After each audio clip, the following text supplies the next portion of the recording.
suddenly one bright summer morning. "If you please, I want to ask you a favour." The rat was sitting on the river bank, singing a little song.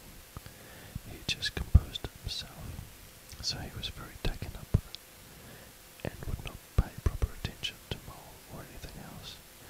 Since the early morning he had been swimming in the river in company with his friends, the ducks, and when the ducks stood on their heads suddenly, as ducks will, he would dive down and tickle their necks, just under where their chins would be if ducks had chins, till they were forced to come to the surface again in a hurry, spluttering and angry and shaking their feathers at him.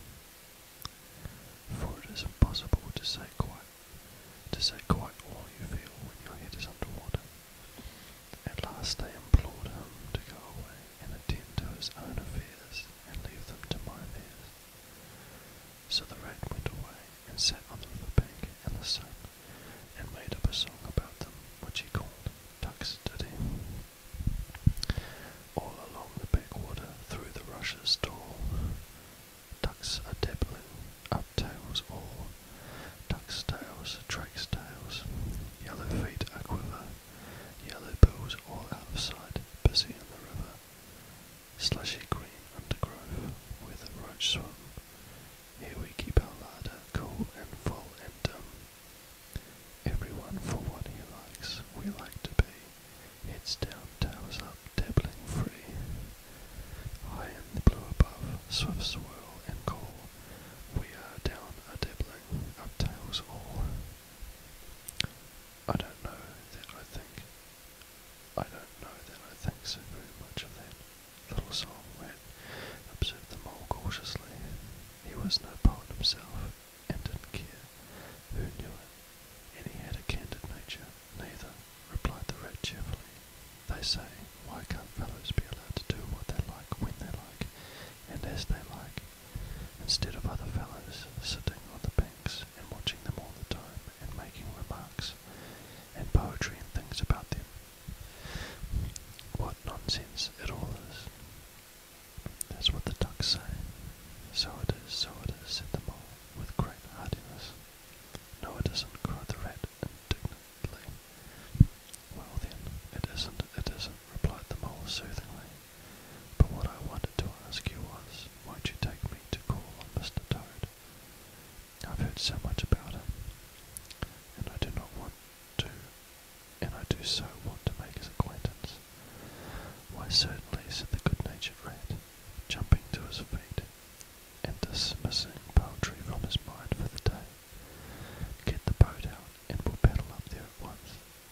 It's never the wrong time to call on Toad. Early or late, he's always the same fellow. Always good-tempered, always glad to see you, always sorry when you go. He must be a very nice animal, observed the mole, as he got into the boat and took the sculls, while the rat settled himself comfortably in the stern. He is indeed the best of animals, replied Rat. So simple, so good-natured, and so affectionate. Perhaps he's not very clever, we can't all be geniuses, and it may be that he is both boastful and conceited, but he has got some great qualities, has Toady. Rounding a bend in the river, they came in sight of a handsome, dignified old house of mellowed red brick, with well-kept lawns reaching down to the water's edge. There's Toad Hall, said the rat.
let's look 'em up.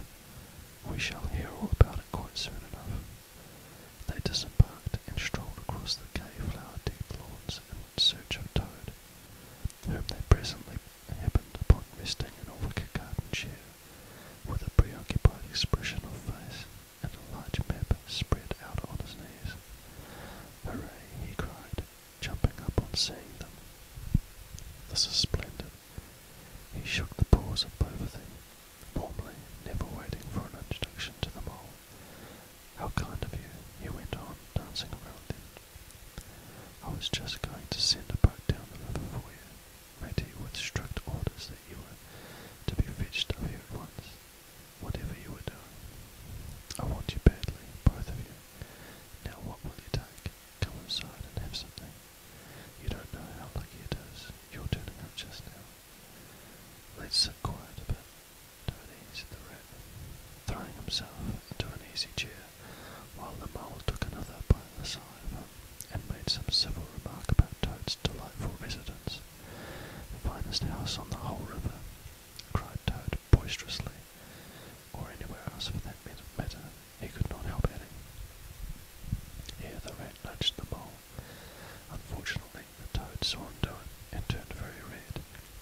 There was a moment's painful silence, then Toad burst out laughing. "All right, Ratty," he said, "it's only my way, you know. And it's not such a very bad house, is it? You know, you rather like it yourself. Now look here, let's be sensible.